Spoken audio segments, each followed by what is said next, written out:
Yes, it's Destination Newry. It is the morning programme. I'm Rowan Hand. This is Peter Maxwell of the Newry and Portadown branch of the Inland Waterways Association of Ireland. You are so welcome. Thanks, Rowan. It's canal weather. Well, certainly lovely weather. But great to be out there in a boat, and we intend to be doing that on Saturday. In a boat? In a boat, indeed. On the canal? On the ship canal. On the ship canal, yes. What kind of boat are you on? Oh, it's a wee rib. A wee rib? But we'll not be doing any high-speed stuff on it. Oh, no. It's 4 miles an hour. Yeah. Well, and people ought to remember that the canal has a speed limit, 4 miles an hour, and it's there for a reason, Peter. Oh, it is. It's there because it's delicate. It's a very old canal. Even the ship canals are well over 100 years old now. And the walls aren't in great condition, the banks aren't in great condition, and also there's the wildlife along the banks. Yeah. If you make waves, you'll damage the banks and you disturb the wildlife, and it's just, well, anyway, it's not necessary. I mean, who wants to rush along a canal, you know? It's supposed to be for peace and tranquility. Yeah. Well, but I mean, the council has undertaken to impose and enforce that speed limit. Well, it's there. It's in the access procedures, but whether it's actually enforced or not, I don't really know whether they've criticised anybody who has exceeded it. But anyway, the reason we're going slowly, actually, even if there wasn't a speed limit, we would still be going slowly, because what we're doing is, as part of our what do you call it, the aims of for the near future, is we want to do a proper chart, an electronic chart that you can view on your mobile phone or your computer. Of the approaches from Warren Point up to Victoria Lock. Now, that is a buoyed channel, and it's not a major job to do that end, but we are also doing the far end, from Moneypenny's Lock down to right down to Loch Nay. The ban itself is plenty of depth, but as the river approaches the loch and gets into the loch, it's very confusing. The bottom's very shallow, the depth of water is very shallow, and there are various sticks and poles have been put up by the local fishermen and the residents over the years, and they're not to any international specification, not to any specification. They're bits of sewer pipe and drain pipe, so we're going to map that as well. I'm very pleased to tell you, and to tell the folk there, that 30 years ago, John Donnelly and I, at the locks, we erected a very tall pipe. Yes, indeed.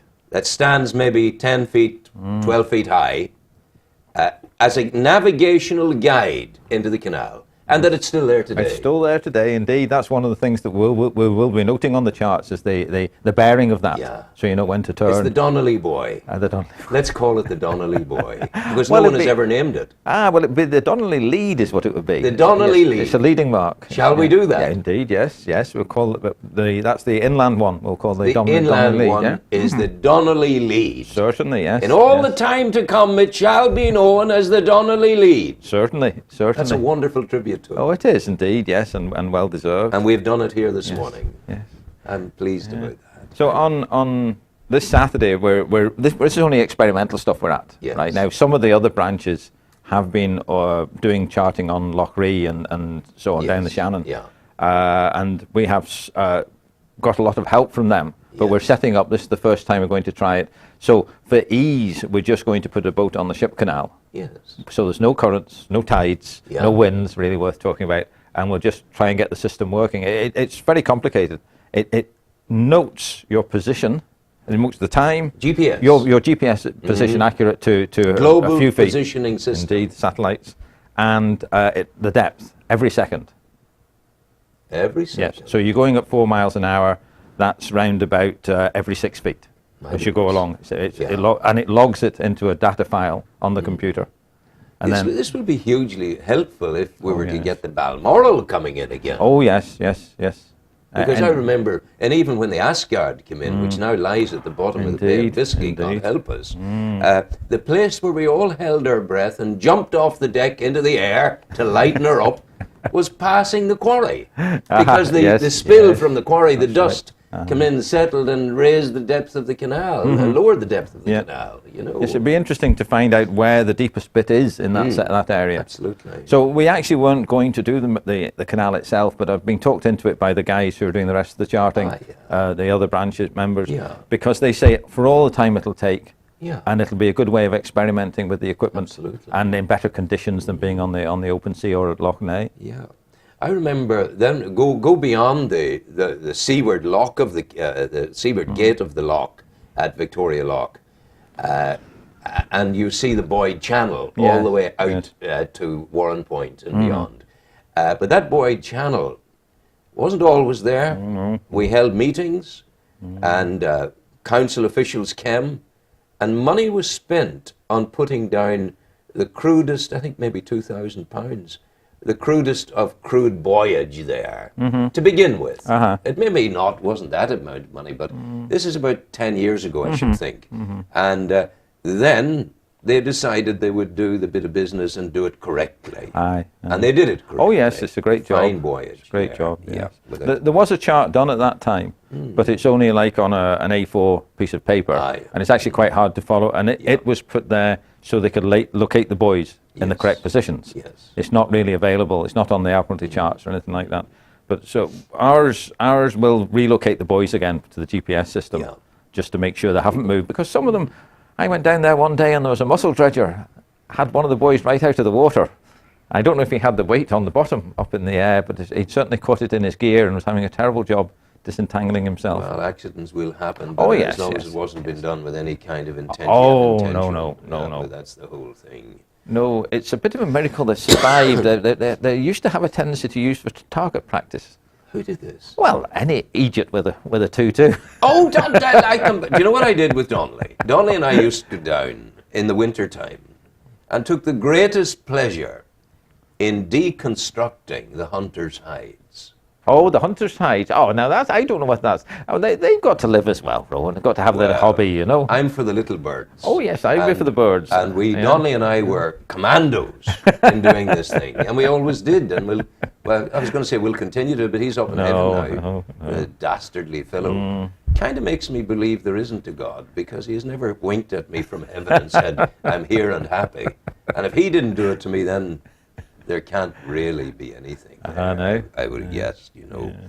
So you're doing a bit of gardening on the canal as well, not on the canal, on the bank. The bank, yes. Up at Steenson's Bridge, there's a set of steps runs down the side, and it was all rough ground. We cleared the ivy off the bridge a couple of years ago and got rid of all the rubbish undergrowth of brambles and stuff, but it was still just rough ground, soil with weeds sticking out of it.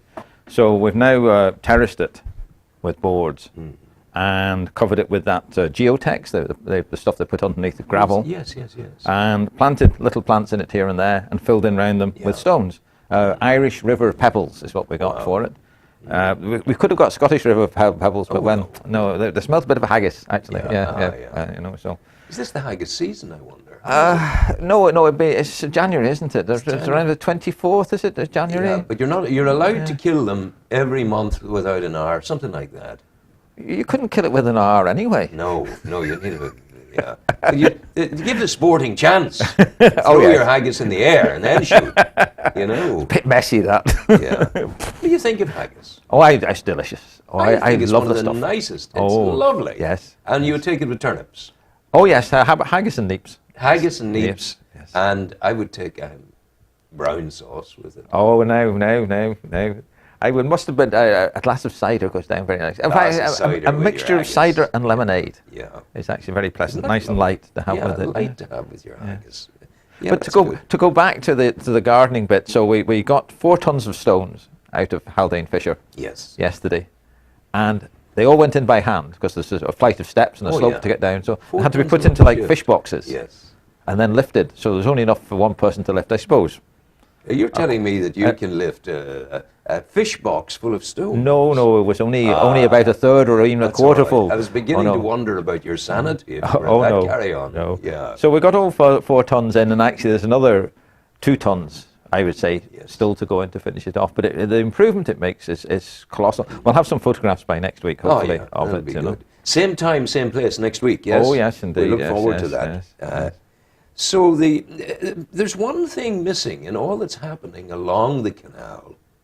No, there is the iconic BBC documentary on the Clanrye connections. Of course, that's there. But I believe there has to be a book written on the inland navigation. Update, modern, putting it in context, looking back. putting the whole thing together. Yes, yes. You know. Well, Brian Castles, who was a former president, past president of the association, he did start to gather up the data for a book. He's been around all the old characters, a lot of them no longer with us, and got a lot of the information. And he's done ones on some of the other waterways, but he hasn't actually done one on the Newry Canal. Yeah. Could we? Is Ruth Delaney still alive? She is indeed. I was just talking to her only a few weeks ago. Would she do it as a sort of valedictory thing? Oh, I think that's asking a bit much of her. I don't like to ask her what her age is, but I mean she's been about an awful long time. She's merely an antique girl. I think that's a compliment. She's a great character. That's no doubt about that, and certainly great canal person. Oh yes, a great author of Canal Matters. Yes. Yeah. And a great source of knowledge and information. She has a lot of files and so on. Yeah. Absolutely. Now you've seen the quietude and the solitude of the canal. You've seen the opposite to quietude and again solitude of a kind on the oceans of the world. Oh yes, yes. So make a comparison. What would you be? It's impossible to say you prefer one to the other because you prefer each differently. Oh, totally. But in their own different way. The big thing is that with canals is as you get older, you see, as you get older. She doesn't roll. When it's not only that, when the weather turns a bit nasty, right? Yeah. You just pull into a bank, get out 2 metal poles or sticks, and hammer them into the ground and tie yourself up and sit inside. Aye. Now get the fire going. You can sit inside on a boat on the ocean, but it's not quite the same. No, There's a lot more movement, a lot worse weather, and a lot more things to worry about and concern yourself. Goodness gracious, yes. It is much more tranquil on the canals. Absolutely. And actually, I mean, I did buy a small sailing boat, which we used on Loch Ness. I bought it a couple of years ago and been using it for the 2 years. And really, to be quite truthful, the motorboats are awfully handy. They are. They just turn the key and away you go, you know. But you've had your time in the big boat, in the yachts. Yes. Yeah, you've done that. That was a huge thing to be at. There's no two ways about it. So Christmas beckons, and canal season continues. Yes, yes. Well, I think as I said to you last week that the sluice keeper's cottage up in Acton, the Armagh Council have agreed. They've signed the lease basically, and so we hope to start moving stuff in, and possibly even tomorrow. Actually. Yeah. Peter, it's a big commitment. Don't you ever get tired? Oh, I get tired, yes. It takes a lot of my time up. There's no doubt about that. But it's well worth it. I mean, when you see the things that we're accomplishing. Yes. You know, but it would be nice. I still think there's a lack of appreciation from some of the statutory bodies.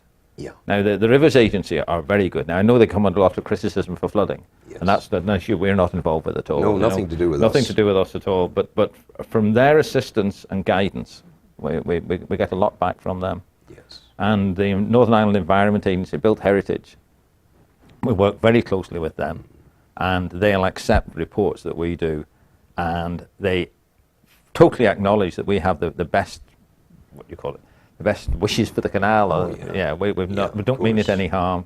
But that took a long time to build up that confidence in the branch. Yes, absolutely. Yeah. But I mean, you are caring people, and your whole raison d'etre is to restore. Well, that's it. And to innovate, and to regenerate, and all of that, and that's what's happening. Yeah. I'm so pleased about that. Oh yes. Now this end of the canal, lock number 2, we haven't been there for the past week because we've just been so busy in other places trying to get other bits and pieces organised. This surveying being one of the major bits, we have to get it off the ground to have it ready for the summer. But the locks at this end, some of the boys have been cleaning up at Carn Bain. There's a wee bridge across just past the Carn Bain roundabout before you get to the flyover. Yes. And we couldn't see that at all. I mean, it was just totally overgrown. And so some of the boys were out on Wednesday, and I think that's their 3rd visit to the site now. There are only 3 or 4 of them, and they go out there and cut back the ivy and the trees. And it's now clearly visible, and it also has the towpath going down under it. And now we didn't know that because it was so overgrown. Yeah. Wow. So it's great to see that bit cleared, that people can appreciate it and see it.